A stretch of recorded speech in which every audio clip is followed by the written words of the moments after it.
వరలక్ష్మి వ్రతాన్ని సింపుల్గా ఎలా చేసుకోవాలి? వ్రతానికి కావాల్సిన సామాగ్రి ఏంటి? మన ఇంట్లో ఉన్న ప్రతి వస్తువులో లక్ష్మి ఉంటుంది.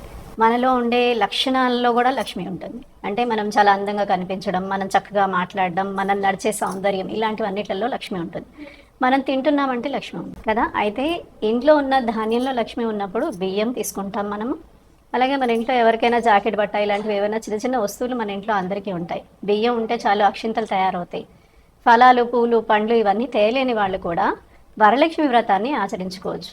హంగులు ఆర్భాటాలు లేకుండా చిన్నగా చక్కగా ఆనందంగా భక్తి శ్రద్ధలతో చేసుకోవాలన్నమాట. ఈ భక్తి శ్రద్ధలు లేనప్పుడు మనం ఎంత హంగులు చేసినా దానికి విలువ ఉండదు. అయితే మనకు కావాల్సిన వస్తువులు గాజులు కావాలి, అమ్మవారికి పెట్టడానికి లేకపోతే వచ్చిన ముత్తైదులకి పెట్టడానికి గాజులు ఇవన్నీ కావాలి.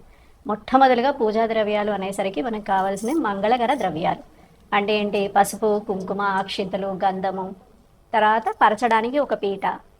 ఆ పీటని పద్మాకారంగా వేసుకొని పద్మాకారం మీద ఒక జాకెట్ బట్ట పరుచుకుని దాని మీద బియ్యం పరుచుకొని దాని మీద కలశం పెట్టుకోవడం. అందుకని ఒక చెంబు కావాలి కలశానికి. ఆ కలశంలో నీరు పోసుకోవచ్చు. కొంతమంది ఏంటంటే ధాన్యం వేస్తారు, కొంతమంది కాయిన్స్ వేస్తారు. అంటే వారి వారి ఆచారాలు విధానాలు బట్టి ఇవి ఏవి అవసరమో అవి వాడచ్చు. దాంట్లో ఒక కొబ్బరికాయ, మనకి మళ్ళీ కావాల్సింది ఏంటి? మామిడాకులు. ఈ మామిడి ఆకులు ఉంటే కనుక దాన్ని అన్నిట్లో మన ఇంట్లో ఉన్న వైరల్ ఇన్ఫెక్షన్స్ని తొలగిస్తుంది అనమాట. ఆక్సిజన్ ఎక్కువగా ఉత్పత్తి చేస్తుంది. అందుకని మనం మామిడి తోరణాలు కడుతూ ఉంటాం. ఈ మామిడి ఆకులను కూడా కలశంలో ప్రధానంగా వాడడం.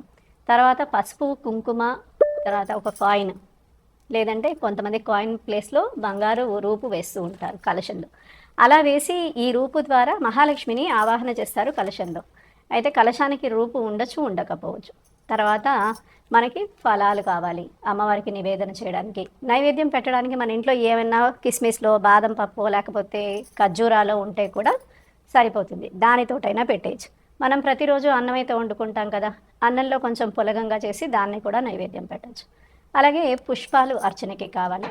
తామర పూలతోటే అర్చన చేస్తే అమ్మవారు ప్రసన్నం అవుతుంది అనే దానికంటే అమ్మవారు తామర పూలోనే ఉద్భవించింది.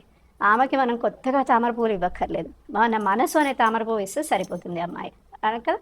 తర్వాత ఒత్తులు కావాలి మనకి దీపానికి ఒక ఆధారపీఠం కావాలి. దానికి ముగ్గు వేయడానికి బియ్యపిండి కావాలి.